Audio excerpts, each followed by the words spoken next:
coming at you with another episode with my buddy here. She been on vacation the last 2 weeks. I feel like she go on vacation every other week because she got money like that. So if you men out there, she got a man, but if you got... I ain't got no money like that. That's why I'm still working. Yeah, that's why you're still working. It's time to retire. She tried to retire. She talking about a horse and buggy and a ranch. She finna live like the Amish people out here. That's what she finna do. The simple life. The simple life. Then people be having candles out. Okay, if you gotta burn a candle for light, that's not simple. Go ahead and give me some God, because God said let there be light, and so that's why we turn the light switches on, because God said to do that. So we're gonna answer a couple of questions that people have been asking about relationships. I'm gonna let Ann talk about the man stuff because she's kind of manly, but. She only manly on Tuesdays. Only on Tuesdays.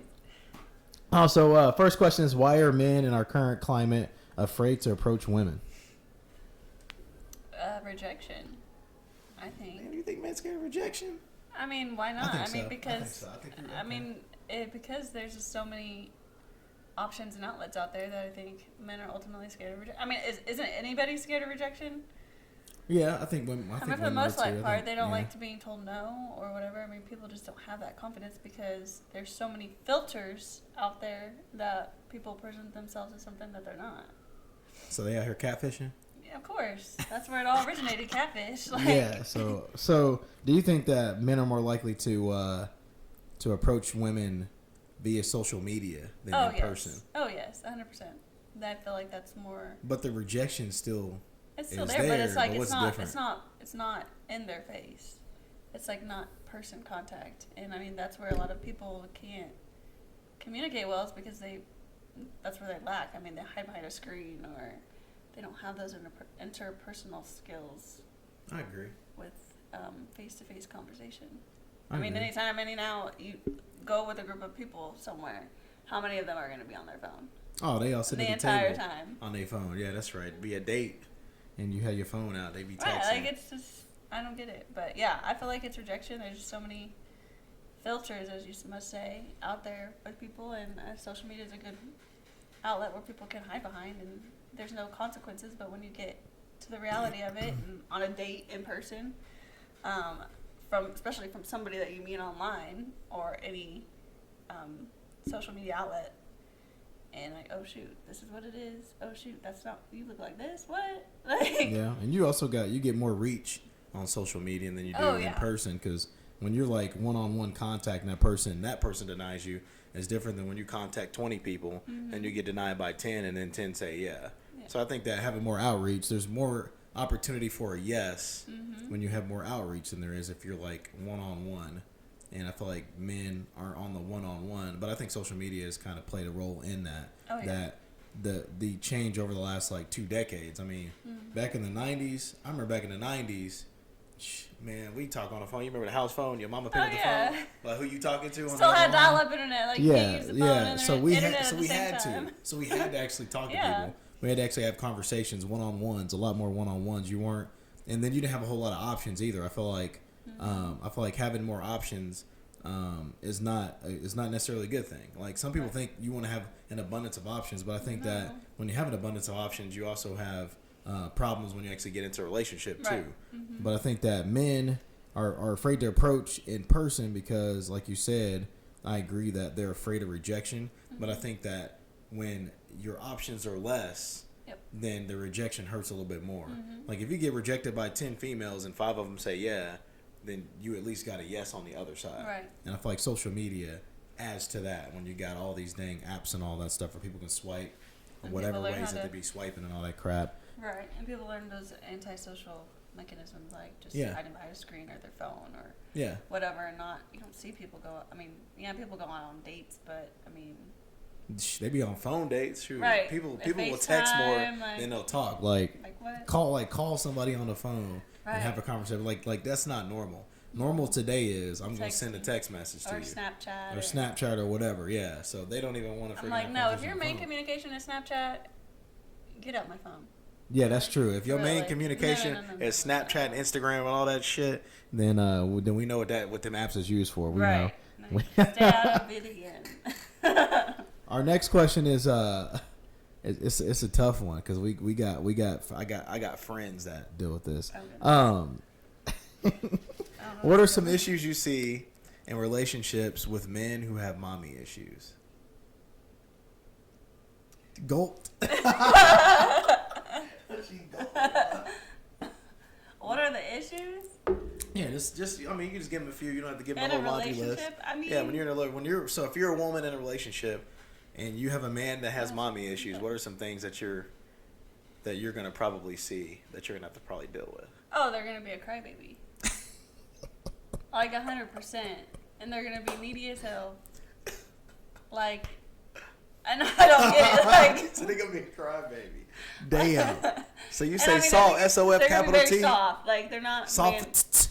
Soft. Okay, I got not very masculine. Okay. That they need to be. All right. I mean, they can present themselves with all the muscles and everything, but when you're not mentally masculine or physically, outside of the physique, physically. So you say that people. So you're saying that men that are not mentally masculine try to overcompensate by being physically muscle bound. Yes, is that what you're saying? 100%. Okay. Yeah. I can see that. Yeah. I've met a lot of I've dudes. seen that. I've seen that personally. And I just don't get it. And I mean, a lot of times when men come from households where they don't have a good relationship with their mom, like they lack in communication. I mean, it could be either way. They could be really soft and just don't have that masculine personality that a man naturally has, or they'll be an asshole and they just won't be able to communicate. That's where a lot of other bad things happen, and they shut down. A relationship won't last. Sure. One thing I've seen with men with mommy issues is they when they're in they spend a lot of time in the dating phase. Like they never fully commit to a relationship. Like they'll date multiple people at the same time. Oh yes. Uh-huh. They need attention. A normal man, yes, we need attention, but I feel like men with mommy issues need more attention than your average man does. And not just from one person. They need validation, which men in general, I could talk for myself personally, a lot of my buddies, we don't really need we can validate ourselves. Like when you get to a point and you're confident in yourself as a man, you can validate yourself. But I feel like when you have issues, especially mommy issues, those men need validation. And when you need validation from women, then you get a piece of validation from like a whole bunch of women. Yep. And so it's hard for them to actually hold down a relationship with one person because they're always going to be seeking validation from multiple people. Mm-hmm. And so I think that's one thing that I've seen, that I've heard, and I've got friends who I know have mommy issues, and just talking to them and seeing how their relationships are, it's crazy. Like they'll be in the drama, typically have a lot of drama, unnecessary drama, that's not needed. Like I said, a real man's gonna be able to hold down one person, and then they'll be able to validate themselves. They don't need no other chick out here to validate them. Like they can get it. Because for me, when it comes to validation, I say if you can't roll over in bed and pop your partner upside the head and say give me some validation, then you're gonna have a problem. Like if you have to go outside of the four walls of your home for validation, you're gonna have some problem. And I think that's one of the main things that I've seen in men that I know have mommy issues. They need an abundance of validation. That's something typically that you see with insecurity, I think that mommy issues causes a lot of insecurities for those men. And I think you could say that. Sorry to make No, you're good. I think you could say that both ways, like even for females. I don't know if this was topic of conversation it's for another this, one. It's another one. That's the next question. You're just gonna roll on into the next question. But I mean, I think it goes both ways, for sure. I mean, yeah. I agree. Well, shoot, you didn't already roll into it. So we're gonna talk about women with daddy issues, or just so we're gonna change it. We're gonna say women with insecure issues. Like if you're like there's a natural amount of insecurity that a person's gonna naturally have. Mm-hmm. It's a normal feeling, it's normal behavior, right? But then there's when you go overboard. Yep. So we're gonna talk about women that go overboard with insecurity. What are some things that you see or that men who are in relationships with these people have to deal with? Women with super high levels of insecurity. I mean, I think it just comes from a confidence level. I mean, naturally women are always in competition, not with just themselves, but other women. And I don't understand that because I don't necessarily think that I have to be better than any other female because I'm just truly in competition for myself. Yeah, like, I mean, you're because I can literally say that woman is beautiful or that, but not every woman can compliment somebody. It's always a competition or it's always having to put someone down. So I think it just comes from a woman's inner self-confidence and whether their family orientation as a child developed and didn't necessarily cater to that, then and they have quote unquote daddy issues or didn't have a good relationship with their father to where it presented to their relationships now, I think it comes from a big lack of self-confidence. Because honestly, confidence is the main thing where if you don't have it, then your insecurities are going to show in the forefront for sure. Like whether it's your physical or your mental capabilities or anything like that, or the things that you can just do on a daily basis. I agree. I think women with high levels of insecurity can be energy vampires. They will suck the energy out of their man because their constant need for validation. And granted, like, women need a certain level of validation from their man. Like there's definitely a threshold that you got to hit as like that women need. But the problem exists when they have issues with insecurity, and it's to me it's kind of how do they deal with it? Like how do they handle their insecurities? Do they lash out? Are they disrespectful? A lot of women that have insecurities are very disrespectful to their significant other, and I think it's because it's more of a try to bring them down to their level as opposed to bring themselves up to their level. And a lot of times relationships, people will come into a relationship, they're going to be at different levels. Like they're not going to be at the same level. Yep. And so it's all about trying to figure out how do we get ourselves to a higher level together, as opposed to looking at your partner like, well, this person's better than me, so I'm going to say this or do this to try to bring that person down. I think that's one thing that they do. Another thing that they do, they will try to, let me think about a good way to phrase this without ruffling too many feathers. You'll be alright. Honestly, so getting into a relationship, most women that are super insecure are promiscuous. They will have multiple men at all times. They'll seek that validation in multiple ways. Yeah, and a lot of women with super high levels of insecurity will try to take other women's men to try to make themselves feel better, because that's like I took it from somebody, right, so that makes me better than that person. And I think that happens a lot with women with insecurities. You gotta be careful. You gotta be extremely careful with these type of women and those type of men too. Men with high levels of insecurities will steal other dudes chicks because they want to. It's like a validation for themselves. Like, oh, if I could take this person's female, I feel better about myself. And they'll brag about it. Like, I've seen dudes on social media brag about it. Oh, I took this dude's chick, and next thing you know, a fight breaks out, and then somebody ends up getting killed or something crazy like that. But I think high levels of insecurity, I think that those people need to seek help. Like, if you feel like that, if you're in that type of mindset, I think you need to get some type of therapy. Help fix yourself. Get yourself to a level of where you're comfortable with yourself. And then you can seek out relationships. So I feel like if you get in a relationship and you're super insecure, it's not gonna. It ain't gonna last. Yeah, and you'll suck the energy out of your partner, suck the life out of your partner, and I don't think that's a good thing. No, I totally agree. I mean, I don't understand. I mean, I think everyone naturally has insecurities, whatever insecurity that would be, whether it's being able to be in a relationship with somebody and have those communication skills and just be confident in yourself. But I think a lot of it just comes from self-confidence in all areas, to be honest with you. I mean, I have insecurities. Do I let those present in my relationship? No, absolutely not. It's a personal battle. Yeah, it's something that you have to deal with. And I mean, if you can't deal with it, then you better find ways to deal with it, because if not, then if you want to be in a relationship, you ultimately have to help yourself first and be, I'm not necessarily prepared for a relationship. You can't be prepared for everything, but I mean, if you're not working on yourself, then I don't know what you're doing. Yeah, you should always be working on yourself for personal growth and personal development, and kind of being able to level yourself up. Because I feel like if you're not have the mindset of leveling yourself up, you get in a relationship and you're with a partner that wants to level up, it's going to be kind of hard to be in a relationship with that person if you're not trying to better yourself. Because I feel like you got to better yourselves together, so that way you can create a good environment for whatever future you guys may have with each other. So I definitely agree. Next question is going to be more for you than me.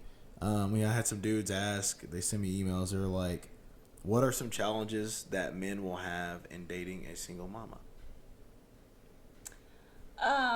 Keep it real with them. Let these dudes know what they need to do.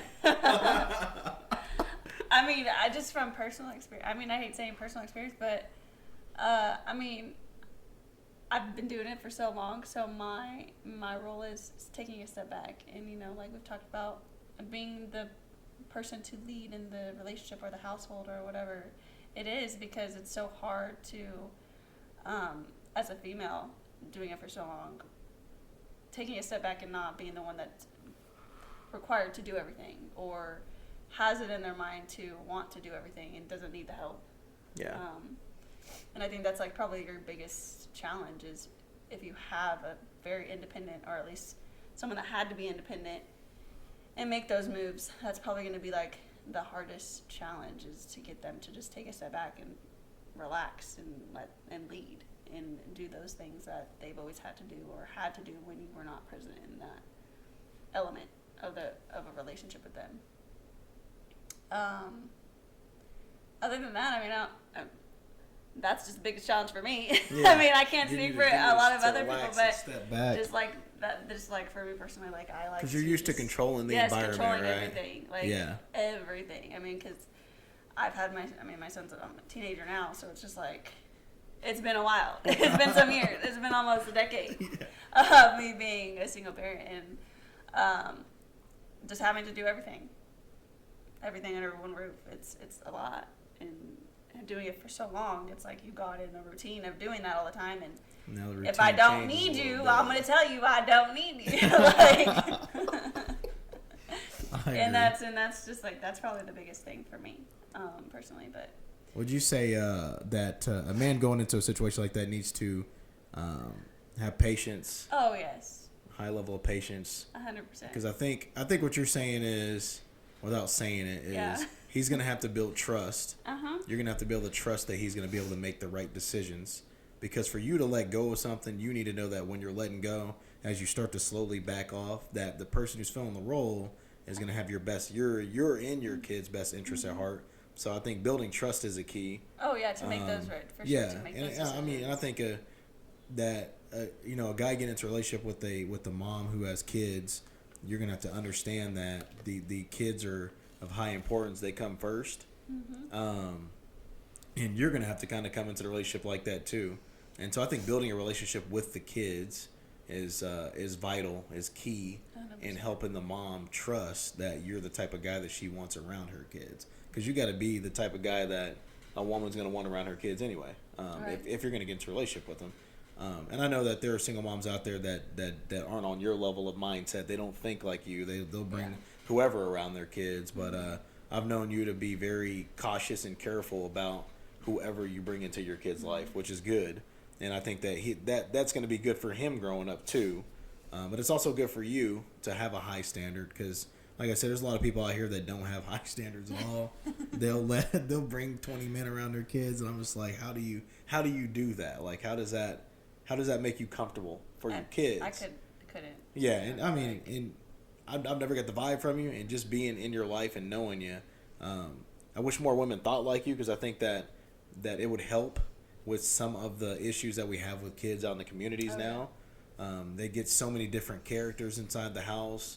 They bring so much different stuff to the table, and you never know what your kids are exposed to. And I think that, when you're a single parent, and you could be a single dad too, you got to be able to control as much as you can about what is brought into your kid's life, because that is important, especially at the younger ages. Before they get their late teen years, they're very gullible.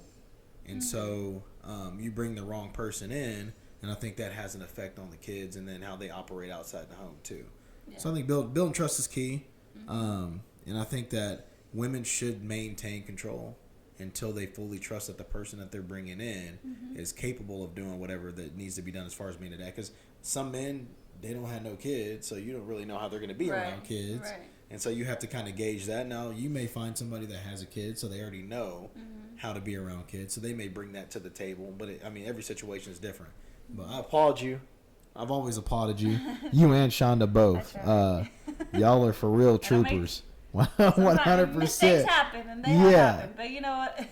Yeah, I mean, as long as your heart is in the right place, I think that's the main thing that matters. Out of all this, is that your heart is definitely in the right place. So. Yes. I mean, and I heard this the other day. I don't even know if I heard it from you or some. I heard it from somewhere, and it had said something about. I'm taking credit for it. Be cautious about being a single parent, the relationships that you get in, because it doesn't just. And when that relationship ends, it doesn't just end for you. Especially when you have kids, it also ends for that child, and you don't know what impact that person that unfortunately your relationship didn't work out, how that affected or how it will affect your child as well.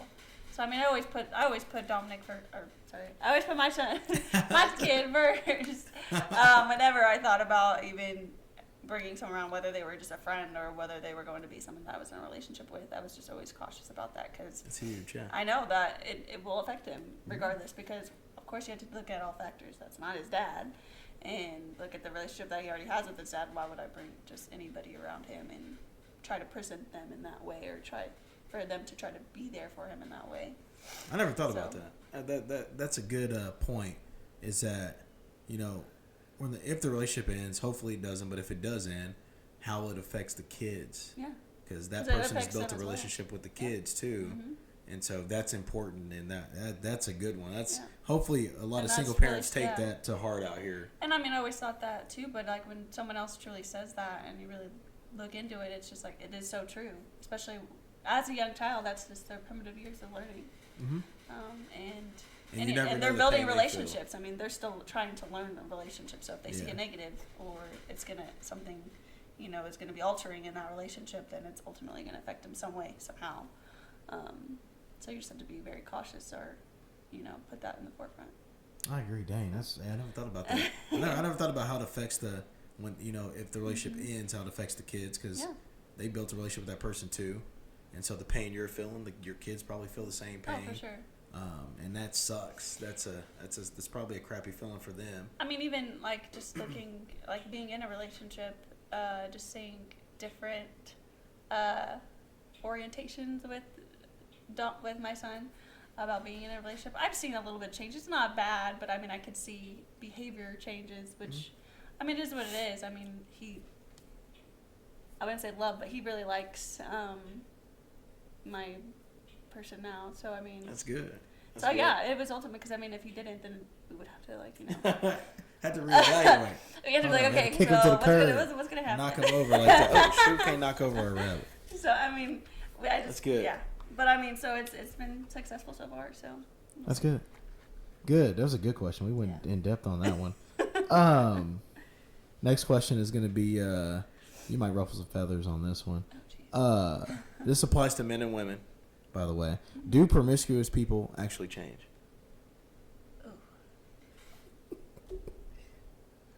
I don't think so, to be honest. I think it's gonna always be there. I think it's always gonna be there. Okay. I mean, I've seen it to where people can get into a quote unquote healthy relationship, or they change their way for a time. But say something happens, or it alters that relationship that they thought that was gonna last, and it ends. They're gonna go back to their same ways, because maybe they thought that was gonna be that permanent position in their life, and then it's removed, or something happens, and go back to doing the same things, right? Yeah. That's interesting. So even during the relationship, and they never really change, then is what you're saying. It's hidden. They may put it under the blanket for a little bit, but then if something pops up, they bring it out. It's still within them. Because I believe it's like a character trait. You know what I mean? Like, because I don't think everybody thinks to be promiscuous. I mean, I'm sure it's like, don't. Oh no. Nobody got time for that. I mean, no. Like, I don't think it's. I don't think it takes to be like that. Yeah, I honestly believe it's like a character trait in somebody. It's a part of who you are. To want to willfully do something like that. I agree. I agree with you. So I mean, yeah, I don't think someone can. I think they can just for momentarily change their ways because they believe whatever situation they're in right now is what it is. But so it's all dependent upon the situation being good. Oh yeah. If the situation is bad or something happens, then it's back to the old ways and that type of thing. Being promiscuous. I agree with you. I don't think that. I think that's I think that goes back to some of the other stuff we talked about, mommy and daddy issues and insecurity. I think insecure people are promiscuous. I think that they are like that because they need validation. And like I said, if you can't get validation from inside your four walls, you're going to have a problem. Right. Like, you're going to have a huge problem. And my mom always told me back in the day, she's like, if you need to be validated by somebody, be validated by Jesus. Because Jesus is always here. He's always around you. And she said, if you have to go out there to get validation, guess where you got to go when you run out? You got to go back out there and get some more. So you got to go back to the well to get some more water when you run out of water. Right. And so I think that is the problem, is that these people are in need of something, and they fill it with people, with other people. And if you fill it with other people, you may find a person, and they may be a good person for you, but you're probably going to jack that up because you still need people. You don't need a person, you need people. So it's a plural. And I think that's part of the problem with promiscuity out here. And it's easier to be promiscuous nowadays Oh, yeah. than it used to be. Like, back in the day, like, we used to dial up internet. So it would take you a while to dial your shit up. It's like, I can't be on the phone 24 hours a day dialing up different people. You can't dial up the internet and post it. It'd take 3-4 hours to post a picture on the internet. But now you can have 10 apps. You can post a pic on this app, this app over here. You can even get paid for it. Honestly, if a person's promiscuous, they should probably get off all social media and cleanse. I think that may help.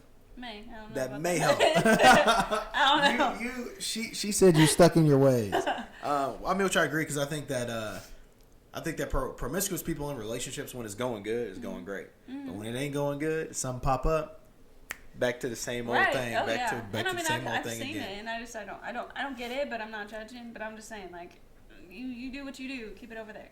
Yeah, keep it over there. I don't want no part of it. And understand that being like that, I mean, to me, being like that as a person, like, you can't, I don't see how you can just be, I don't see how you can be like that, like, and actually have a good heart. Like, it's hard to. Oh, there's no good heart at all. Yeah, anybody but themselves, because that's what it's they're selfish.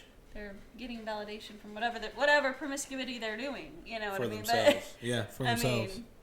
So I agree. So I think we both agree that promiscuous people can change. Gotta be careful. If you know somebody promiscuous, probably shouldn't date them.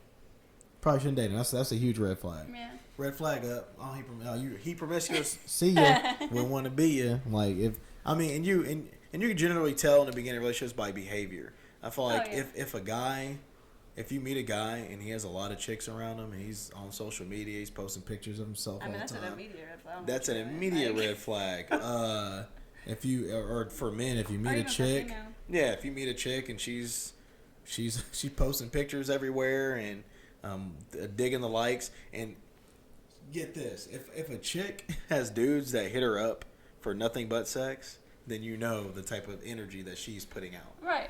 Because they're not going to come at you like that unless you're presenting that. Exactly. If you're presenting, even men, if you present like that, women will come at you like that. That's just how it works. So you could tell a lot about a person by the people, what they want out of that person. Because, trust me, motherfuckers be out here and they be acting like they ain't got no damn sense, and then they be mad. Oh, they just want sex from me. Well, you presented yourself in a way that made them believe that that's how you are, which is probably how you are. Like, 100 people ain't gonna be wrong all the time. If 100 people come at you for the same thing, at some point you gonna be the problem. Yeah. I agree. Promiscuity, trash, out the door, 100%. 100%. In the trash can. So our last burning question for today is this might take us a few minutes to get to dig into this one. This is an interesting one. So how do you make a relationship work when you have people that believe differently? So, like, their religious beliefs are slightly different. Even a slight difference can cause problems, but. Yes, I mean, I've seen that. But I think it's just being able to be understanding and what your commitment is to that person. Because if you are fully committed to that person and you are trying to devour everything that they're about, whether it's their spiritual ways, their, obviously their physical, emotional ways, I mean, if you don't want to make it work, I mean, it'd be hard to make it work. But I mean, I don't think that should be an ultimate yes or no for somebody, because I mean, if you're truly wanting a relationship with somebody, you're going to be able to be understanding of anything that you don't necessarily agree with. Because you're not gonna find somebody that you completely, if you think that you're gonna go out here and find somebody that you completely 100% agree with on every single level, and then you're just like, somebody told you was watching TV too much. Too many movies. Because you notice all the movies they cut off when the chick finds the perfect guy and then they get married and that's it. Like, you don't get to see the relationship, the aftermath of the relationship, the kids, the household, all the changes, all of that. Yeah. Yeah, all the changes. Whenever he don't pick up his dirty laundry, she got to pick it up, and she be ready to bust him upside his head. Like, you don't get to see all that. So funny you mention that. He had a pile of clothes, and I was like, I'm cleaning up after you. What do you think this is? It's like, we ain't married, bro. Like, what? Yeah, pick your shit up. For real. I'm telling you. And he did. But, I mean, he did it.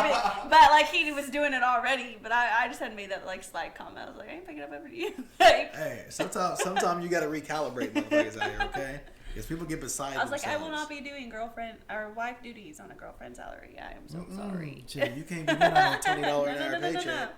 No. Can't do it. I agree. So, but yes, I just don't think that should be. It's not an ultimatum. I don't think it should be. But I mean, I know that there is a lot of problems. But if you just jumped in a relationship without not fully understanding somebody, then that kind of falls back on back on that person. I agree, and I think that I think our culture now has made this a little bit harder because it used to be easier in religion as far as your beliefs go because there wasn't so much. Right. But I feel like there's so much out there now that it's like it's harder, and basically everybody that goes to like the same place, they're the only ones that believe the same. So basically, if you go by this mindset, then you should only marry people who go to the same exact place you go to. Right. Because ain't nobody else out there gonna think the same as you do. You can go down the street and people think differently than you do, and so I think it takes a level of understanding, but also it takes humility, which is putting somebody else above yourself. Yep. You gotta be humble about it, and I think that no matter what religion somebody is or what they believe, if you're humble, I think that will help in the relationship. So I think in relationships, people need to humble themselves and have more humility in relationships to where we don't get in battles over small, minute things inside religion. Because there's so many minute things inside religion that you can battle about if you wanted to. If you wanted to. And I mean, I don't think we're ever going to know the true word until, we didn't live in that time. And we're going based off history. We didn't get to walk with Jesus. I mean, I would have loved to walk with Jesus, but we didn't get to walk with Jesus. Like, we don't know what was said to anybody out there. The truth was. You know what I mean? I mean, we just know from what we've been told and read in the book. Yeah, and you only get to find that out when you die. Exactly. Like once you die, then you'll find out what the truth is. So I mean, but for the record, I don't think it could be with a satanic person. I'm so sorry. I we're not saying that you should be with the atheist or nothing like that. If you're a believer, we're not saying that. But I'm saying within the realm of believers, there's a whole bunch of different doctrines and different. I mean, for me personally, like I'm Catholic, so I mean, am I like devout? The original church. Devout practice? No. So I couldn't ever judge somebody else's religion. I mean, if you if you're devout to the word and you believe in a higher power, whatever that may be, outside of Satan. She said, "Ain't no Satan over here." Then I mean, I can only be understanding to what we want to divulge in when it comes to that topic of conversation. And I think right and wrong is the same, no matter what religion that you're in. I think that because I've been to other churches, and I mean, I don't see anything negative about it. Yeah, and I mean, like I said, I think right and wrong is consistent across the board. Don't kill people, don't lie to people, don't cheat, all that kind of stuff. Like I feel like those don't steal. Love your neighbor like you love yourself. Right. I think that those are all things that are consistent across the board and are taught across the board. So I don't think that you're going to have any issue in the main things that matter. It'll be the small things. And if you let the small things become big, then you have other issues in a relationship that aren't really based around beliefs. They're probably more based around your level of humility for your partner or being humble and all that kind of stuff. So I don't think that it's a huge deal. I think that you can make it work with people that may believe just slightly different than you.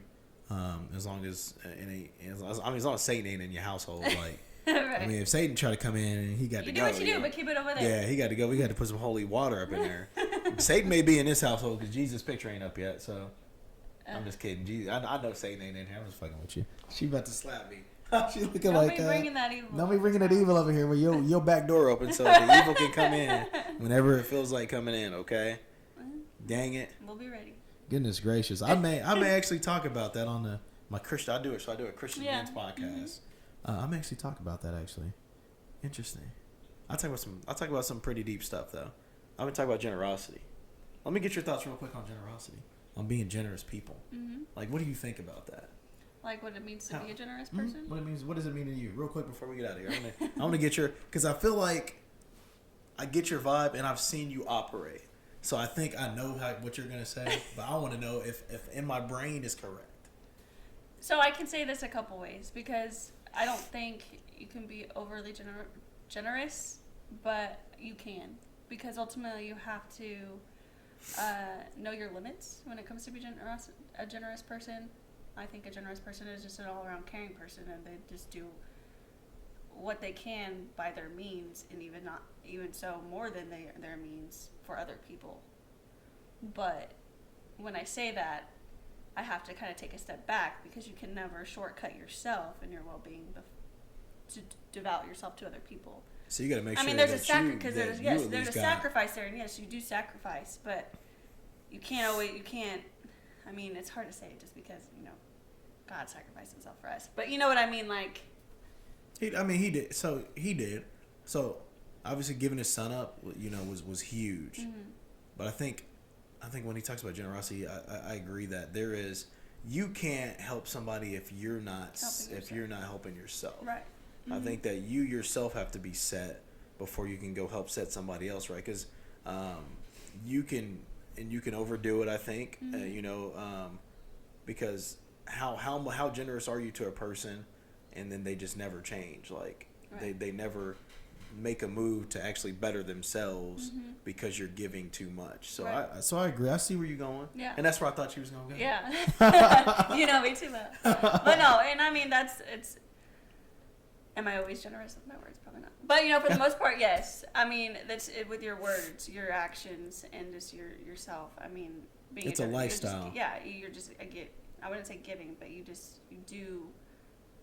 You're loving your neighbors. Do right by people. Yeah, and you're loving your neighbors like you love yourself. You can't necessarily do wrong, but don't get me wrong, I am not perfect. Oh, shoot, I ain't perfect either. I try to be as giving as I can. You're right, and I try to. I mean, if anybody that comes in my life needs something, or even if I see a stranger and they need something, I will do my best in what I can at that time to do for them. And sometimes I don't even think about myself, but that's just devoting yourself to not just yourself but other people. I would say would be generous. What it means to be a generous person. I agree. I'm gonna cut that clip out and put it on the other podcast, because that was actually pretty good. That's pretty good. So I just want to get your perspective on it, because it's interesting to talk to other people and see what the things how they feel about certain things and get a different perspective, because that's how I make my mind up on stuff. I get different perspectives from a lot of different people, and then I kind of come to this is the general theme that most people are saying about it. And like you said, it's a lifestyle, and that's what I've heard from other people. Being generous and generosity is a lifestyle. It's the way you live. Right. It's the way you carry yourself. And I just don't think that. I mean, you don't be a generous person expecting something in return, because I mean, it's not a reciprocated energy all the time, because not everybody is generous. And trust me, I've met some pretty amazing people in this world, and I'm thankful that I was ever presented with them in my life, and blessed, and you are one of them. Put my picture up here too. Next to Jesus' picture. I want to be next to Jesus. Yes, I mean, you and your family, and just a lot of people that I've surrounded myself with are a blessing for sure. So, you are what you surround you are who you surround yourself with. So, I don't think I could do some things without having certain people in my life. So I'm thankful. Sure, we're thankful for you too. Next week we're gonna put her picture up there too. We have all kind of pictures up here. We have one of Shonda. Well, Shonda got to go at the bottom because her toes stink. We miss you, Shonda. She ain't even here today. I know, she can't defend herself. I'm gonna call her and tell her about herself. You better cut that out. You better cut that part out. We'll be back next week. Hopefully next week we'll have the whole crew. We're trying to get one of our buddies to come, but we'll see if he comes. It'll make it interesting. We'll see. It's GT the Vibe. We out. We'll see.